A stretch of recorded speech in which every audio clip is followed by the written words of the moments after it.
बड़े सगीर पाको हिंद के नाम से जानते थे। मुसलमानों ने कई 100 साल बड़े सगीर पाको हिंद पर हुकूमत की। सीन 2।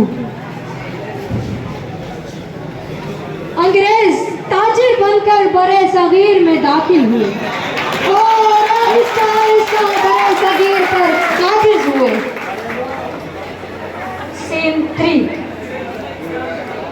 इसी दौरान मुसलमानों को इस बात पर शिद्दत के साथ एहसास होने लगा कि वो मजहब, कौमियत, तहजीबों, तमद्दुन के लिहाज से हिंदुओं और अंग्रेजों से एक मुख्तलिफ कौम है। लिहाजा अपनी संजीदगी से अपने अलग वतन के लिए सोचना शुरू किया। मुसलमानों की इस आज़ादी के असूल जदोजहद की। Scene number 4। इसी जदोजहद के लिए कई मुस्लिम कायदीन आगे बढ़े, जिनमें सरफहरिस्त कायद-ए-आज़म मोहम्मद अली जिन्ना,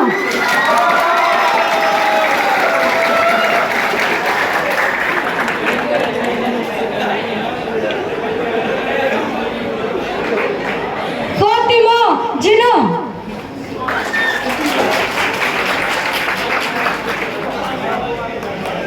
लियाकत अली खान,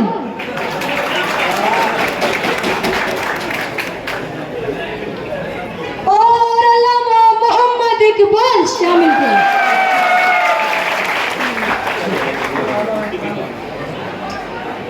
सीन 5। अल्लामा मोहम्मद इकबाल ने पाकिस्तान का तस्वर पेश किया। 19 दिसंबर 1930 में उन्होंने अपने कतबी इलाहाबाद में कहा कि मैं चाहता हूं कि मशरकी और मगरबी मुस्लिम रियासतों को मिलाकर एक अलग मुस्लिम मुमलिकत कायम की जाए। इनके इस ख्वाब को कायद-ए-आज़म मोहम्मद अली जिन्ना ने पायाए तकमील तक पहुंचाया। सीन 6। 23 मार्च सन 1940 लाहौर के इकबाल पार्क में मुस्लिम लीग का सालाना जलसा मुनक्किद हुआ, जिसमें उन्होंने मुत्तफिका तौर पर करारदाद पास की। तारीख में इस करारदाद को करारदाद पाकिस्तान के नाम से याद किया जाता है। इस करारदाद में मुसलमानों ने अपने अलग वतन के लिए मुतालबा किया। इस करारदाद में पहली मर्तबा मुस्लिम रियासत के लिए लफ्ज पाकिस्तान इस्तेमाल किया गया। मुसलमानों को अपने अलग वतन के लिए यह नाम बहुत पसंद आया। पाकिस्तान का मतलब क्या? ला इलाहा इल्लल्लाह। पाकिस्तान का मतलब क्या? ला इलाहा इल्लल्लाह।